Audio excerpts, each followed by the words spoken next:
המושבה חדרה בנויה בתוך יער עצי אקליפטוס גבוהים, המחביאים בצל ענפיהם הרבים את בתי המושבה כתריס בפני הקדחת היוצאת מן הביצות.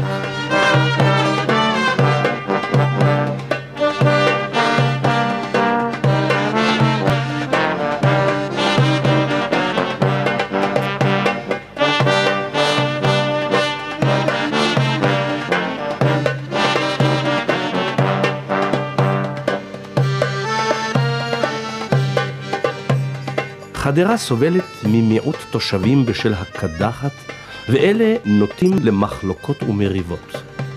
אבל לכבוד מצלמת הרעינוע, המושבה מתאחדת ותושביה יוצאים אל הרחוב הראשי.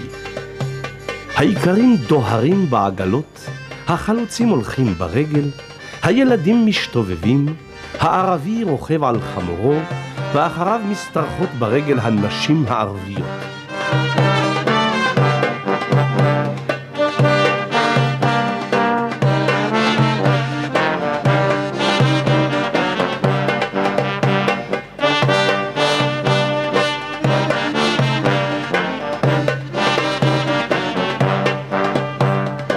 השומרים הנשכם יוצאים לעבודה, ועדר הבקר שועט בכיכר המושבה.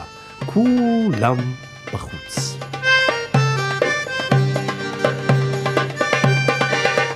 הפועלים התימנים ממשיכים לעבוד במרץ, למרות שלא קיבלו את שכרם מזה 3 חודשים.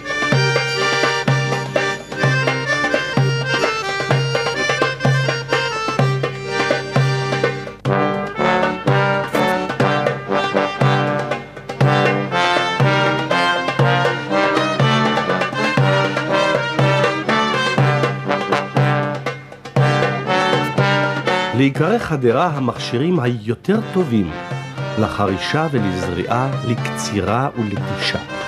הם יוצאים לעבודת השדה ומפגינים את כישרונם ואת אהבת הארץ. הכל לכבוד מצלמת הרעינוע.